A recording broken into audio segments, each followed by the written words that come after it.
MP board की class 10th के विद्यार्थियों 100% श्योर जो आपको हमने हिंदी का पेपर बताया था पूरा का पूरा हिस्सा है आपका। देखिए, जिस किसी बच्चे ने भी हिंदी के पेपर की पीडीएफ ली थी, ठीक है, पीडीएफ ली थी, उसने 100% श्योर टॉप किया है। ठीक है, अब आप समाजिक विज्ञान के पेपर में भी धोखा मत खाइए, क्योंकि आप सभी को वही प्रश्न पत्र यहाँ पर प्रोवाइड करवाया जा रहा है जो 100% श्योर आपकी परीक्षा में आएगा। चलिए, तो वीडियो को हम करते हैं शुरू। ठीक है, तो देखिए कि इनमें से कौन सी रबी की फसल है। इसका आंसर है चना। दूसरा है देश का सबसे पुराना कृत्रिम पतन कौन सा है, चेन्नई। तीसरा है प्राथमिक क्षेत्र की गतिविधि है मछली पकड़ना। भविष्यवाणी के अनुसार 2025 में कितने लोग जल की नितांत कमी झेलेंगे, 20 करोड़। सिन्हली को श्रीलंका में कब राजभाषा घोषित किया गया, तो इसका आंसर है आपका 1956 में।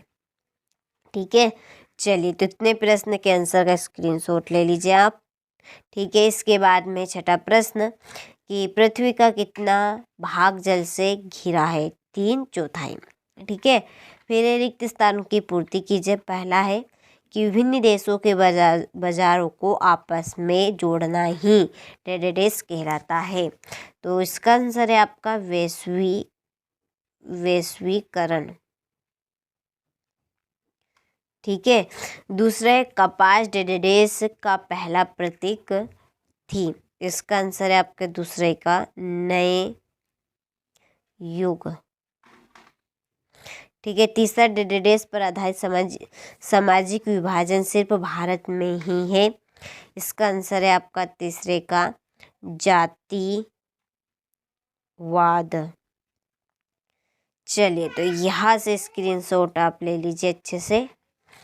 देखिए, इसके बाद में है चौथा कि भारतीय संविधान में भारत को राज्यों का डेडेस घोषित किया, तो चौथे का आंसर है आपका संघ। ठीक है, इसमें क्या आएगा आपका संघ। और पांचवा बेल्जियम डेडेस का एक छोटा सा देश है, तो इसमें आपका आएगा पांचवे में यूरोप। ठीक है, छठा है डेडेस क्षेत्र के श्रमिक वस्तुओं का उत्पादन नहीं करते, तो आपका छठे का आंसर आएगा तृतीयक। ठीक है, चलिए, तो यहाँ से आप अच्छे से स्क्रीनशॉट ले लीजिए। देखिए, आप अच्छे से कंप्लीट करें, इन प्रश्न के 100% श्योर आने के पूरे चांस हैं। ठीक है, इसके बाद में सही जोड़ी पहली है वंदे मातरम, इसकी जोड़ी है आपकी बंकिम चंद्र चट्टोपाध्याय। इटली का मंत्री प्रमुख, इसकी आपकी जोड़ी है काउर और रोलेट एक्ट, ये है आपका 1919। कपास की जोड़ी आपकी रहेगी महाराष्ट्र। और 2 या 2 से अधिक दलों के बीच सत्ता की साझेदारी, इसकी आपकी जोड़ी है गठबंधन सरकार। और फ्रेडरिक सारहू की आपकी जोड़ी रहेगी फ्रांस।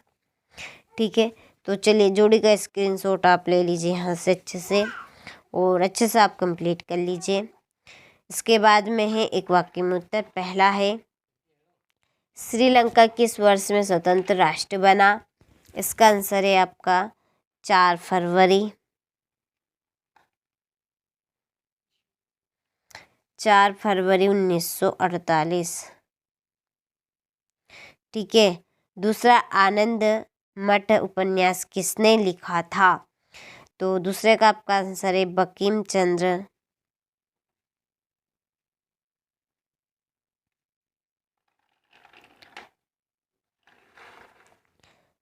चंद्र चट्टोपाध्याय।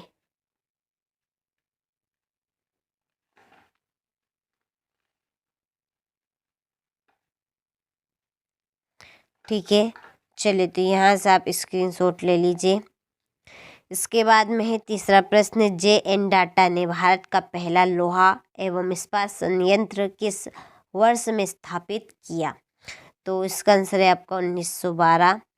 चौथा है बैंकिंग किस क्षेत्र के अंतर्गत आता है? तो इसका आंसर है तृतीयक। और पांचवा, पार्टियां सत्ता के लिए आपस में क्या करती है? ठीक है। और आपका छठा है, किस क्षेत्र के श्रमिक वस्तुओं का उत्पादन नहीं करते? तो तृतीयक क्षेत्र। तृतीयक क्षेत्र। ठीक है, तो चलिए स्क्रीनशॉट आप ले लीजिए यहाँ से। एक वाक्य में तो कंप्लीट हो चुके हैं। इसके बाद में है सत्य सत्य लिखिए। पहला है, साइमन कमीशन के सभी सदस्य भारतीय थे। ये आपका सत्य है। दूसरा है, कपास का मूल स्थान भारत माना जाता है। ये आपका सत्य है। तीसरा, कैसे प्राथमिक क्षेत्र के अंतर्गत आती है? ये आपका सत्य है। शिक्षा वन मजदूर संघ समवर्ती सूची के अंतर्गत आते हैं। ये आपका सत्य है। वह राष्ट्र जो सभी धर्मों को समान महत्व देता है। काश धर्मनिरपेक्ष निरपेक्ष राष्ट्र से है। तो ये आपका सत्य है। और विकास का अर्थ सभी लोगों के लिए एक ही होता है। ये आपका असत्य है।